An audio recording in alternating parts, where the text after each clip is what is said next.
Hello, sister friends. It is Jenny, and this is Senior Perspective, and I am back to do some more bonus footage scenes with you. Today, we will look at some bonus scenes that came out of Episode 3, Am I My Brother's Keeper? Okay, let's go.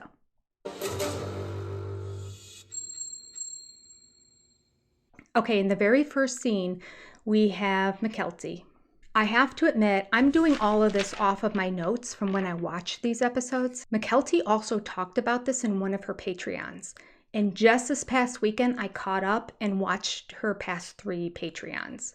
How come there's only been 3 when there's been 4 episodes? I may have missed one in there.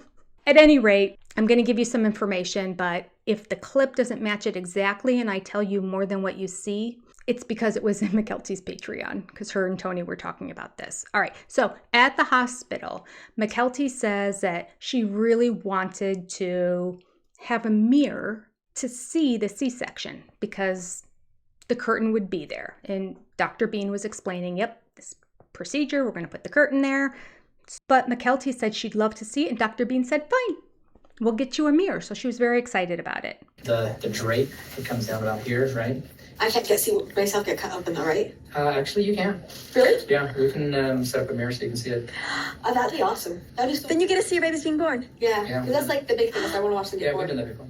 Okay, so we'll have to do a position where your husband's going to sit and stuff so that we can have the mirrors available so you can see things. Oh, yay. That's cool. Okay. Well, she was reflecting with Tony, I think, in the Patreon maybe, and saying, boy, one of the things she was most disappointed about is she never got the mirror. Because remember, she had that little kind of panic attack when her whole body started shaking. Tony wasn't in the room. It was right after the epidural. She couldn't feel anything. And then they strapped her down because she couldn't feel. And it was like kind of for her own safety. And that freaked her out more. And eventually they got Tony in there. And then everything was fine. And then they unstrapped her.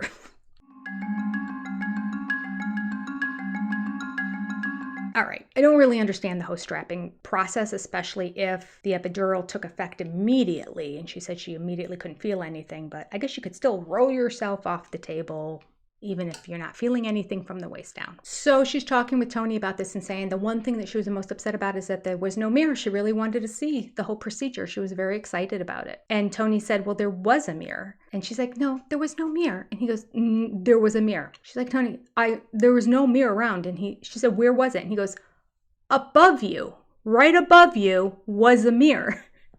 She's like, oh, I don't think I ever looked up. I think I was so freaked out from the whole other procedure and everything going on that then I just started watching the doctor and watching you, and she was expecting a mirror to kind of like come rolling in, and it never did, but the whole time there was a mirror above her. You had a mirror.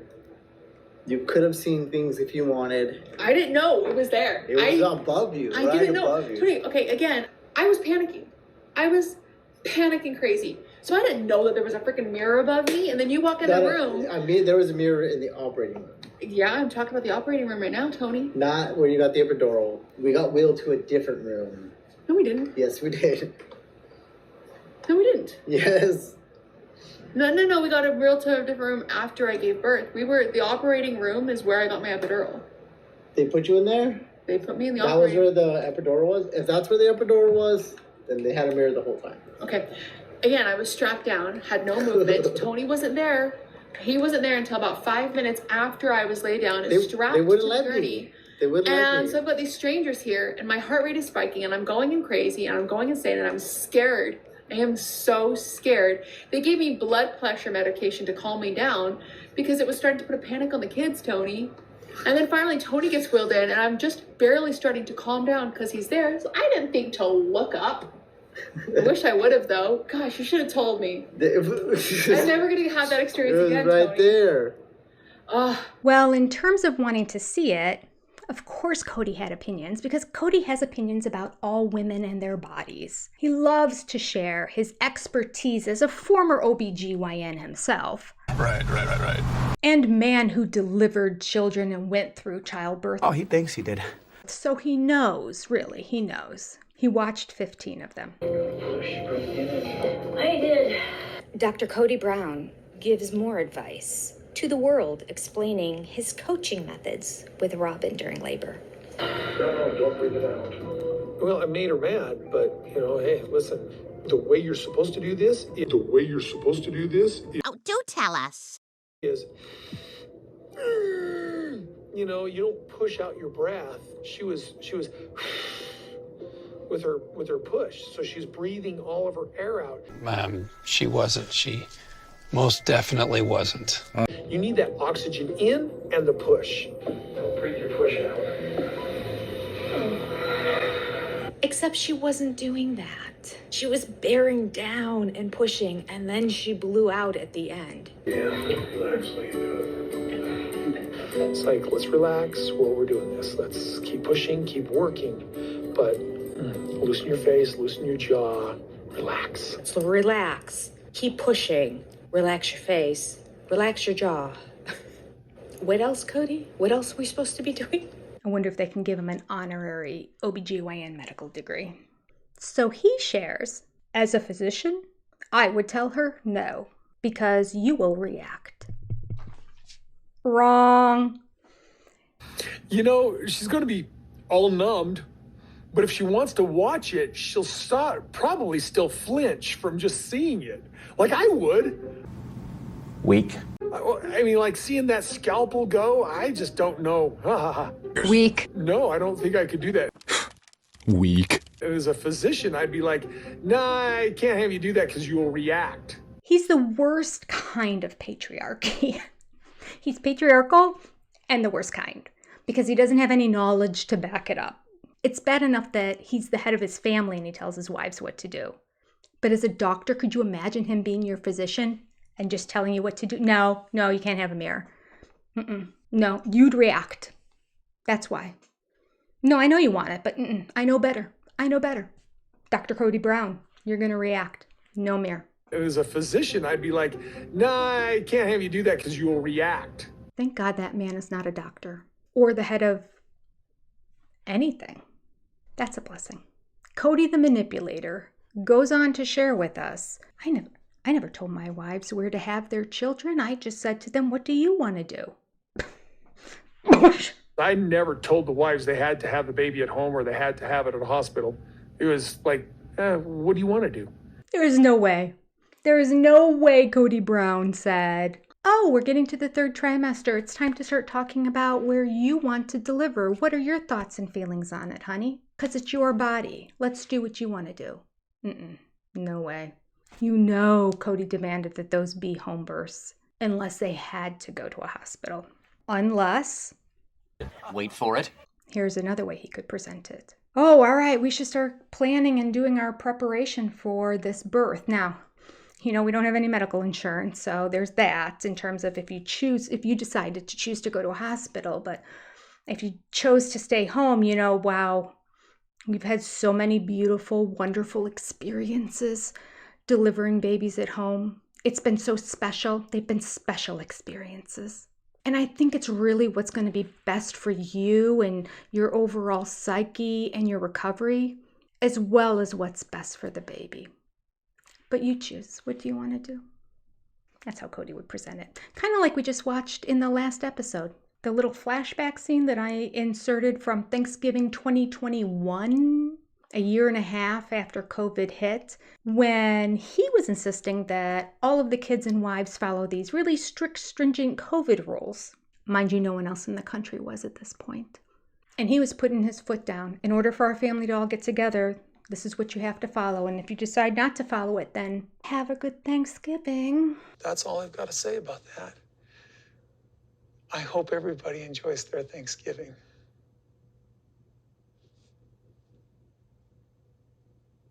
And God bless him, Christine is like, I'm at complete peace with my decision. We won't be here. I 100% have a clear conscience on the choice that I've made for Thanksgiving. And Janelle was like, F off. Janelle did swear. Should I find that clip and insert it again? You don't think I'm aware? You don't think I'm into being careful? Okay. I think you understand where I'm at. I think you understand what I'm talking about. And I think you understand the big picture that I have. And I want you to just respect that. Okay? You know, off.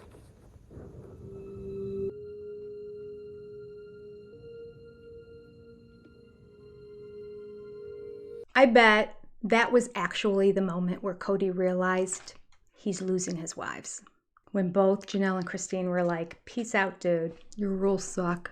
We're going to go be with our family. And that meant that 13 kids were not going to be with him for Thanksgiving.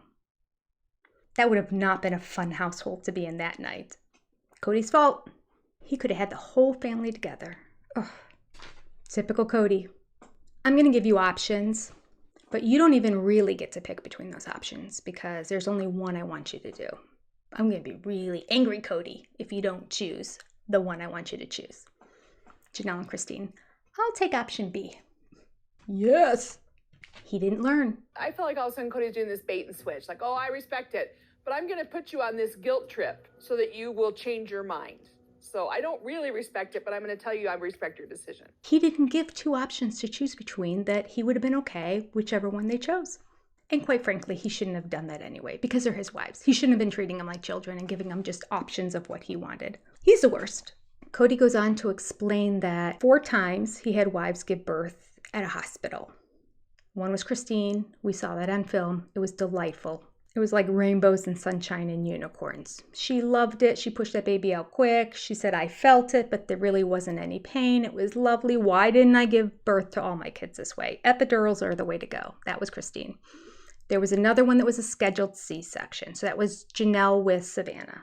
And then there were 2 others. I don't know who the others were. But apparently, those other 2 ones were violent.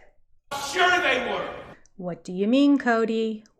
How you just say that and then just drop it? What are you talking about? How much? How so? In what way? What happened? Did something go wrong? Or was it just violent because you vomited after you saw the hospital bill? I have been to 4 hospital births, and 2 of them were peaceful and pleasant. That was the one with Dr. Bean and Truly being born, and then Savannah's C-section, which was scheduled. The other 2 hospital births were violent to me. They were just like a little bit too much. No information. Typical Cody. I'm going to throw a fact out there. Maybe true, probably not true. But if I don't give any specific details, nobody can call me on it. Speaking of which, Cody then goes on to explain the home births and how great they were, and he referred to them as relatively positive. And so I've had my involvement in 4 hospital births and 9 home births.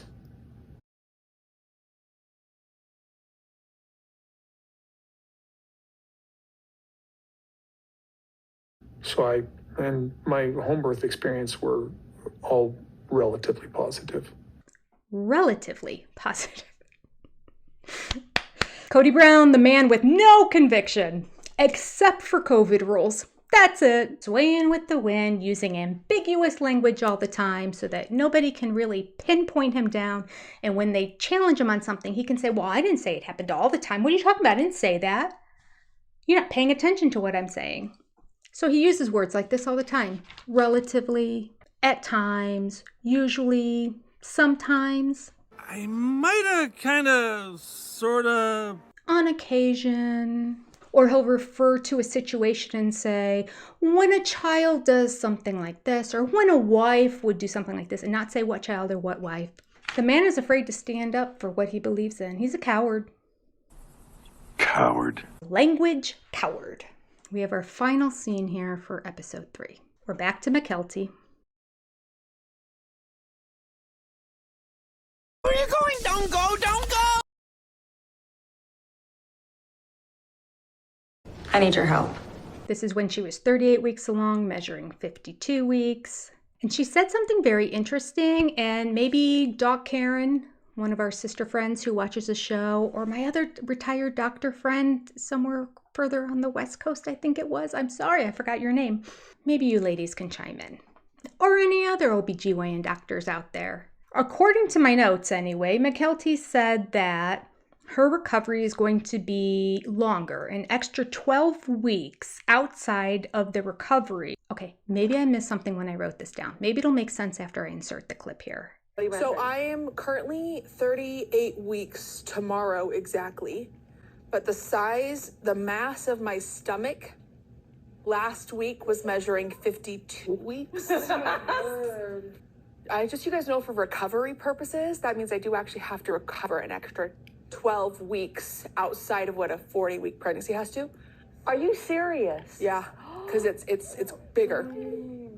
Because I don't understand, if she's comparing it to what would normally happen after 40 weeks, I'm assuming she's comparing it to a C-section at 40 weeks, but because these are twins, it's going to be longer. I just wonder why it takes an additional 3 months of recovery because 2 babies are being taken out, because I would think that the incision is probably similar to the same size. I would think that the stitching up process would be similar with a singleton or twins. An additional 3 months of recovery is a long time. Why is that? No idea. I'm not calling her a liar. I'm just saying it makes no sense to me.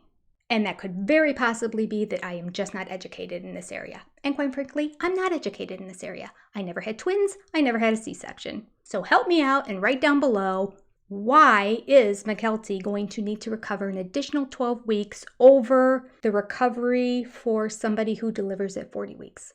I get that there might be a longer time for the child to develop. There might be adjusted ages based on the fact that they were delivered earlier and they might have some catching up to do. That I get.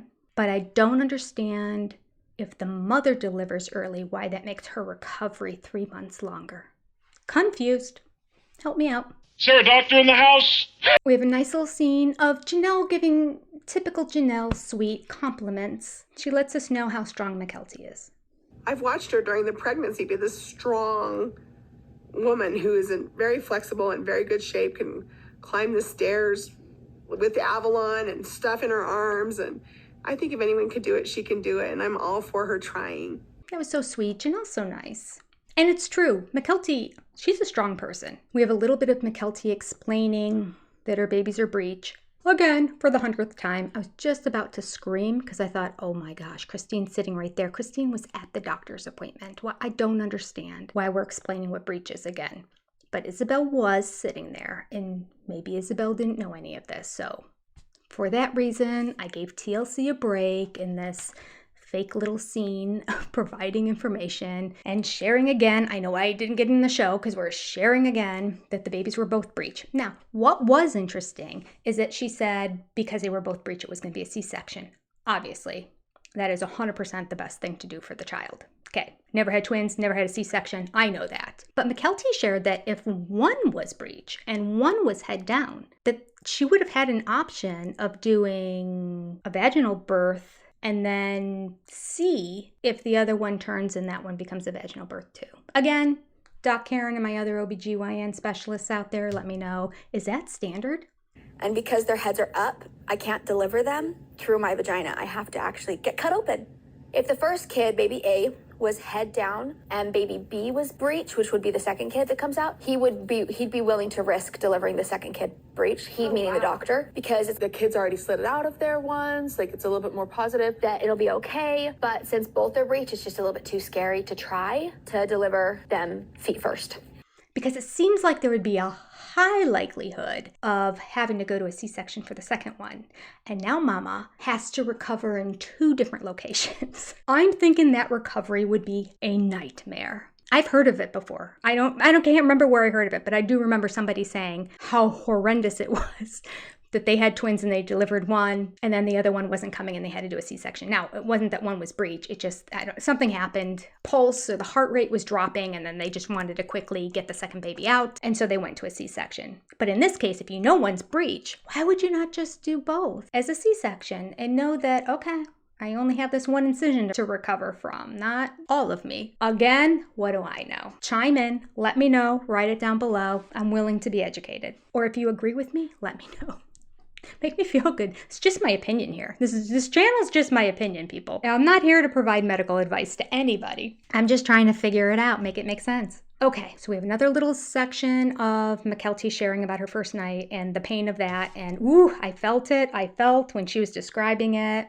So last night I was definitely hurting a lot because I had to get up a lot to basically, I'm not producing milk yet. but I still have to help take care of and try to nurse the boys and stuff. And it was so painful. Every single time I moved, whether it's sitting up or rolling over, it hurt so bad because it would jostle the scar. I had a ruptured appendix and I had like a 6-inch long incision, basically flailing my whole body in half. But mine didn't go side to side with the muscles. It went straight down because that's what they do when you're in an emergency. They don't care. They don't care about your recovery. I remember the pain. Just get up from getting out of bed. So I sympathized with McKelty when she was describing it. I'm like, oh, I remember. But then there's the scene. Again, let me just talk about this because I know I talked about it in the live, but I didn't put it on my channel. They are trying to get these babies to nurse. The twins had a very difficult time latching.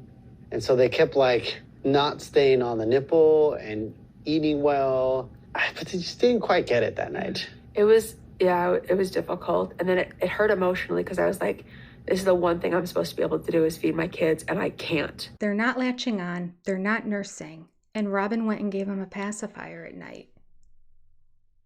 They also, both of them, we got them to both take a pacifier. What? Avalon would never take a pacifier.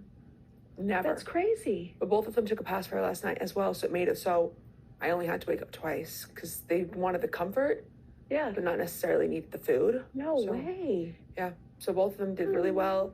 I got them to take these. That's amazing. That's amazing. Oh, how? Do you think they're going to keep taking them? Maybe? Yeah. Robin is not the expert on pacifiers. Let me tell you, she is not. Nope. She did not take those pacifiers away from her kids early enough at all. And there were ramifications for it. Now, she's giving it too soon. When you have a child that is trying to learn how to nurse, you don't give it a pacifier because they're two completely different sucks. This is a newborn baby. He's trying to figure it out. He's got some reflexes that he wants to kind of suck, but he also has a tongue thrust going on. He's trying to work it all out. And to keep the pacifier in the mouth and to get breast milk out, we have two different kind of sucks going on. So we do not give newborn babies pacifiers if they're nursing. I got them to take these. Not until that child has latched on so well that you know that you know that you know. We're talking weeks, 4 weeks, 6 weeks. I can't remember what it was. It was 20 to 26 years ago. But I know it was now again. Maybe everything has changed. I admit, that was decades ago. Seems like biology's biology and that wouldn't change, but maybe. Let me know. Lactation consultants out there, new moms, got a whole group of you youngins that watch this channel. I'd see you out there. Any of you that just gave birth, let me know. Right down below. I know, I can see you. You've never written before. You think this is a channel just for old people. No.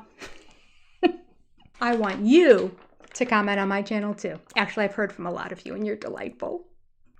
All right, that's all we have. The last page and a half is all episode 4. So I'm going to record that later because we are 30 minutes away from episode 6 airing. All right, that's all we have for episode 3. Now, episode 4, well, remember, it was kind of a juicy one. So we're going to have a lot to talk about because this time TLC didn't just cut out these kind of nice, fluffy little scenes that are just kind of fun for us to watch and talk about. They cut out some good stuff. Oh, goody. So come on back to watch the bonus scenes from episode 4. You won't regret it. Okay, sister friends, take care. Have a great day. Bye-bye. You know what? You're awesome.